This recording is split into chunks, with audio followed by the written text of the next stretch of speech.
Welcome student in digital lecture Subhash English School class 7th social science lesson 12 administration and life of the people during the सल्तनत period शासन व्यवस्था और उस समय का जन जीवन किस प्रकार का था सल्तनत पीरियड में ये इस चैप्टर में अपन पढ़ेंगे। Let us learn administration during the सल्तनत पीरियड की शासन व्यवस्था किस प्रकार की थी वो देखेंगे। Changes that took place in the social, economic and religious life of the people. सामाजिक, आर्थिक और धार्मिक परिवर्तन किस प्रकार के हुए थे इस जीवन में इस समय में वो देखेंगे। मेन फीचर ऑफ द भक्ति मूवमेंट के जो फीचर्स है उसकी विशेषताओं के बारे में अपन देखेंगे। ड्यूरिंग द 230 ईयर 320 ईयर तक सल्तनत पीरियड रहा। उस दौरान जो है मुस्लिम रूरल ने बहुत सारा एडमिनिस्ट्रेशन में चेंज किया। उन्होंने देखा कि यहाँ के जो लोग हैं उनके जीवन जीने का तरीका भिन्न है। इंडिया की जो सोसाइटी थी उसका जो कल्चर था उसमें वहाँ की लैंग्वेज, साहित्य, इमारतें, धर्म उन सब में जो है उन्होंने जब मुस्लिम हमारी कंट्री में आए तो उस वक्त का उन्होंने जो चेंज किया वो अपन देखेंगे। एडमिनिस्ट्रेशन शासन व्यवस्था, सुल्तान जो होता था वो पावरफुल होता था और वो अपने आप को भगवान का एक प्रतिरूप मानता था कि मैं भगवान का प्रतिरूप हूँ। और जब वह शासक बनता था तो उनके रिस्पेक्ट में जो है खुतबा पढ़ा जाता था। खुतबा मीन्स उन्होंने इस समय तक क्या किया क्या नहीं किया वो सारी उनकी गाथा बताई जाती थी। और उनके नाम पर जो है कॉइन इशू किए जाते थे, सिक्के चलाए जाते थे उनके, और वजीर और उलेमा उनके आगे लगाया जाता था। 4 इम्पोर्टेंट डिपार्टमेंट उनके होते थे जिसमें एक था रिवेन्यू एंड पब्लिक एडमिनिस्ट्रेशन जिसमें कि राजस्व लिया जाता था और लोक प्रशासन किया जाता था। मिलिट्री डिपार्टमेंट जिसमें कि सैनिक वगैरह होते थे, सैन्य विभाग डिवाइड था उसमें। और स्टेट कॉरस्पॉन्डिंग और पत्र व्यवहार जो राज्य के आधार पर किए जाते राजस्व पत्र व्यवहार किया जाता था वो होता था।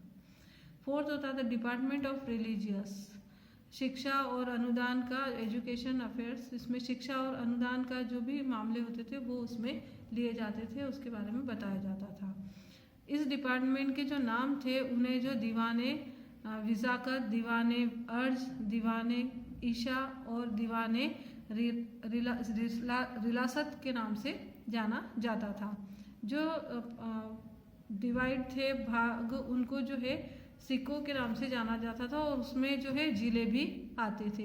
एक जिस प्रकार से तहसील होती है, तहसील को सिक्का कहा जाता है और परगना मिस होता था, जिला उस टाइम पे होता था उन्हें अलग। वहाँ के जो व्यक्ति थे, जो भी शासन करने वाले व्यक्ति थे उन्हें वली और मुफ्ती के नाम से जाना जाता था। वो वहाँ के हेड हुआ करते थे जो ब्लॉक लेवल पे और जिला लेवल पर वहाँ के हेड आमिल हुआ करते थे। 13वीं सेंचुरी में सुल्तान जो है उसने अपने राज्य को, मिलिट्री को उसने डिवाइड किया था जिसे इक्ता के नाम से जाना जाता है। इक्ता जो है एक इक़्तिदार होता है उसके आधार पर बनाया गया जिसे कि इल्तुतमिश ने स्टार्ट किया था। सोसाइटी, समाज या सामाजिक जीवन, 2 मेन जो इसमें है ग्रुप होते हैं। उसमें यहाँ पर इंडिया और भारत में मुस्लिम और हिंदू 2 रहते हैं। इसके जो होते हैं उसमें आमिर और सरदार 2 होते हैं। इनके आधार पर उनका जीवन जो है डिपेंड करता है कि वो लग्जरी लाइफ जीते हैं या किस प्रकार का जीवन जीते हैं, आरामदायक जीवन जीते हैं या सामान्य जीवन जीते हैं, ये इसमें बताया गया है।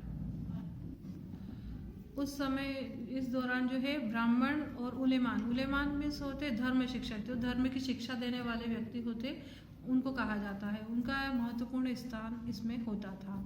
उस समय जो है लोग जो है जाति प्रथा का पालन करते थे और जाति का जो भी रूल होते थे उन्हें स्ट्रिक्टली फॉलो करते थे। महिलाओं की स्थिति सामान्य नहीं थी, महिलाएं स्वतंत्रता से नहीं रह सकती थी। उस समय पर्दा प्रथा चलता था। बच्चों की कम उम्र में शादियां कर दी जाती थी और बहु विवाह में बहुत सारी पत्नियां रखने का सिस्टम था। सती सिस्टम भी उस समय चलता था। सती सिस्टम वो होता है अगर किसी की पति की मृत्यु हो जाती है तो साथ में उसकी पत्नी को भी जिंदा जला दिया जाता था। इस सिस्टम उस वक्त चलते थे। इसके अलावा उस वक्त जो है दास प्रथा भी चलती थी हमारे यहाँ। स्लेव लोगों को गुलाम भी रखा जाता है। फिरोज शाह जो है उसके पास में 1,80,000 गुलाम हुआ करते थे, इतने गुलाम वो लगता था। एक जो था मोरक्को यात्री जो कि इब्न बतूता था वो यहाँ पर आया था और उसने अपने बुक में लिखा था कि भारत के लोग जो है बहुत अच्छे आतिथ्य करते हैं, आप बहुत अच्छा जो है बाहर से जो भी व्यक्ति आता है उसकी आवभगत बहुत अच्छे से करते हैं। ऐसा है जो मोरक्को के यात्री इब्न बतूता ने लिखा था। इकोनॉमिक, आर्थिक, यहाँ की गांव जो है वो किस प्रकार, इस गांव में कोई चेंज नहीं हुआ था। लोग जो है एग्रीकल्चर पहले भी करते थे और आज भी करते हैं, उनके ऑक्यूपेशन में कोई चेंज नहीं हुआ था, उनका जो बिजनेस है उसमें कोई चेंज नहीं हुआ था। यहाँ पे जो ट्रेड है अलग अलग सिटियों से किया जाता था, बरोज से, खंबात से, मुल्तान से, लखनौती से और सुरगामाग से। यहाँ से जो है अलग अलग सिटी थी जहाँ से कि नगर के पास में बंदरगाह बनाए हुए थे, पोर्ट बनाए हुए थे, जहाँ पर शिप आकर के रुकता था और वहाँ के थ्रू बिजनेस किया जाता था। यहाँ जो है जो आर्टिस्ट और संत होते थे वो जो अलग अलग सिटी का निर्माण करते थे, वहाँ पर जाति के आधार पर लोगों को रखा जाता था। गोल्ड स्मिथ है तो एक जगह, ब्लैक स्मिथ से तो एक जगह, वेवर से तो वो अलग, सुनार है या लोहार है, जो सबको अलग अलग क्षेत्र में रखा जाता था। और कोई भी चीज़ अगर कोई बनाता है तो उसे हाट बाज़ार में जाकर के वो बेचते थे। सप्ताह का एक हाट बाज़ार लगता था, वहाँ पर वो जाकर के अपनी चीज़ों को बेचते थे। दिल्ली जो है उस वक्त ट्रेड का एक प्रमुख सेंटर था, जहाँ की अलग अलग क्षेत्रों से जो है कंट्री के विभिन्न भागों से वहाँ पर सामान आता था और उसे एक स्थान से दूसरे स्थान पर भेजा जाता था। इसके बाद जो है यहाँ पर जल के मार्ग के द्वारा या सी रूट के द्वारा जो यहाँ पे ट्रांसपोर्ट किया जाता था, अलग अलग चीज़ें आई जाती थी। हम जो है यहाँ पर अदर कंट्री में सेल करते थे, उसमें जो है हर्ब्स होती थी, सिल्क यार्न होता था, मीन्स सिल्क के कपड़े होते थे और जड़ी बूटियाँ होती थी और कुछ बर्तन होते थे और हाथी दांत से बनी हुई चीज़ें होती थी जिनको कि हम एक्सपोर्ट करते थे। और कांच से बनी हुई चीज़ें होती थी या घोड़े वगैरह वो हम यहाँ पर इंपोर्ट करते थे। मेन सोर्स जो होता था रिवेन्यू का वो टैक्स के रूप में लेते थे। जितनी ज़मीन होती उस हिसाब से उनके ऊपर या जितना प्रोडक्शन होता उस आधार पर लोगों से टैक्स के रूप में पैसा लिया जाता था। वो टैक्स चाहे टोल टैक्स हो, मटेरियल टैक्स हो, प्रॉपर्टी टैक्स हो या पिलग्रिमेज टैक्स मीन्स यात्रा पर टैक्स हो, इस प्रकार से टैक्स के रूप में लोगों से पैसा लिया जाता था। जो हिंदू होते हैं और नॉन मुस्लिम मतलब गैर मुसलमान जो होते गैर मुसलमान, उनसे जजिया टैक्स लिया जाता था और जो मुस्लिम होते थे उनसे जक़ात लिया जाता था। ये भी एक प्रकार का टैक्स होता है जो उनसे लिया जाता है। इब्न बतूता जो था वो दिल्ली के बारे में उसने कहा है कि दिल्ली जो है एक बहुत अच्छा सुंदर शहर है जहाँ पर कि विभिन्न भागों से जो सामान यहाँ पर आता है और उसे एक स्थान से दूसरे स्थान पर भेजा जाता है, ऐसा इब्न बतूता ने बताया है। सुल्तान जो कॉइन इंट्रोड्यूस करते थे सिल्वर के, उन्हें टका कहा जाता, कॉपर के जो कॉइन होते थे उन्हें दरहम कहा जाता था।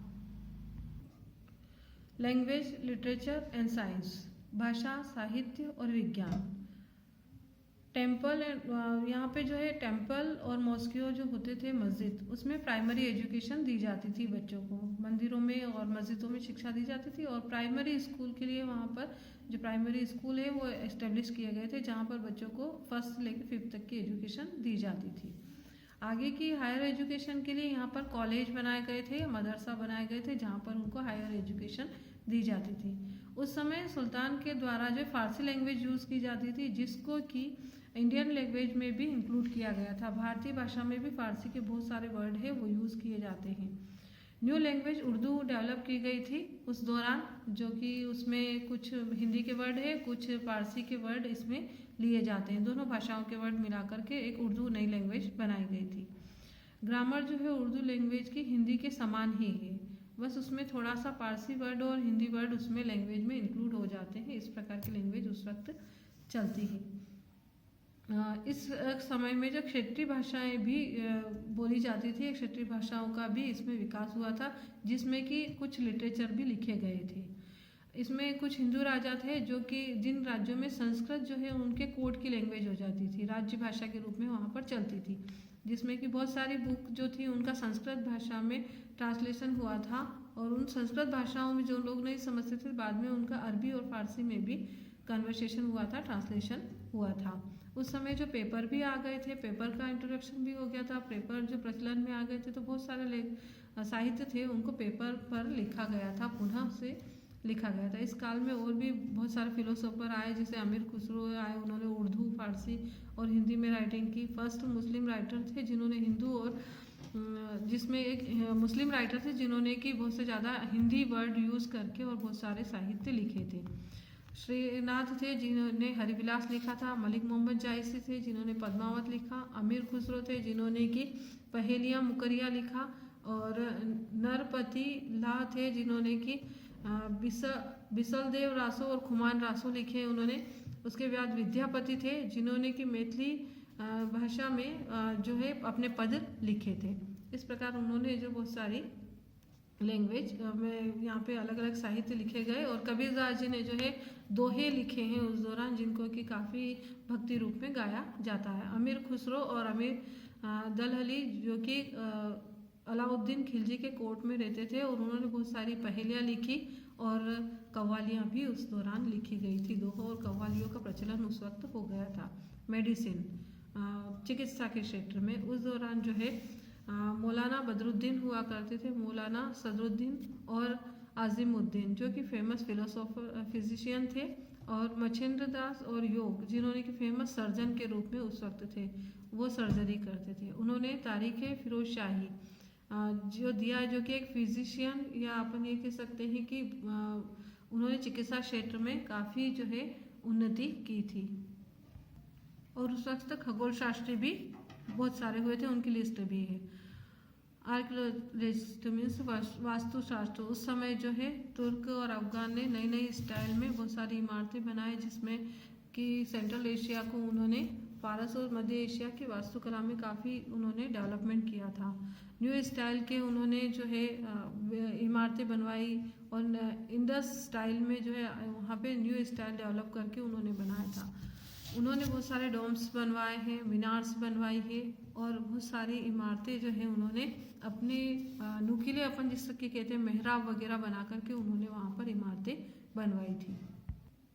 उस पीरियड में उन्होंने बहुत सारी बिल्डिंग बनवाई, जिसमें फेमस है कुतुब मीनार जो कि दिल्ली में है, फिरोज शाह फोर्ट जो कि फिरोज शाह कोटला में है, Alai Darwaza, Lal Mahal, fort of Tughlakabad, tomb of Lodhi, और इस प्रकार की इमारतें उन्होंने बहुत सारी बनवाई जो कि ऐसे रंग बिरंगे कलर वाली है, और उसके ऊपर जो है जो कवेलू टाइप होते हैं, खपरेल जिसको बोलते हैं, वो डले हुए हैं। ऐसी सुंदर इमारतें उन्होंने बनवाई है। जौनपुर में भी बहुत सारी बिल्डिंगें उन्होंने बनवाई है, मालवा में बनवाई है जहाँ पे हिल्स ऑफ मांडू है, गोल गुम्बज है, और बीजापुर में बिल्डिंग बनवाई है गोल, जो कि सबसे वर्ल्ड का बिगेस्ट डोम्स अपन कह सकते हैं, वो वहाँ पर बना हुआ है बीजापुर का, जो कि गोल गुम्बज के नाम से जाना जाता है।